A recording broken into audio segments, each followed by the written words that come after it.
પ્રાપ્ત મળતી વિગતો મુજબ ભરૂચના એપીએમસી માર્કેટ સામે આવેલા પેટ્રોલ પંપમાં સીએનજી ફિલર તરીકે ફરજ બજાવતા અનીશભાઈ રશીદભાઈ પટેલ તેઓ નોકરી ઉપર હાજર હતા ત્યારે એક મારુતિ ફન્ટ્રી 4વ્હીલર ગાડી સીએનજી લાઇન તોડી વચ્ચે ઘૂસતા પંપના કર્મચારી અનિલભાઈએ તેમને ટોક્યા હતા, જેને લઈ ગાડી ચાલકે ઉશ્કેરાઈ જઈ તું મને કહેવાવાળો કોણ, તું અમોને ઓળખે છે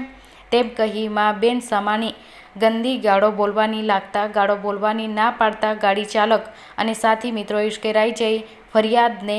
મોડાના ભાગે ટીકા-પાટું કરીને માર મારવા લાગેલા ત્યારે વચ્ચે બચાવ પડેલ જાવેદ મુલતાનીને પણ માર મારતા હાથમાં ઈજા પહોંચી હતી. જોકે બૂમાબૂમ થતાં પેટ્રોલ પંપના મેનેજર સહિત અન્ય કર્મચારીઓ વચ્ચે પડી વધુ મારથી બચાવી ઈજાગ્રસ્તને ફરિયાદી તેમજ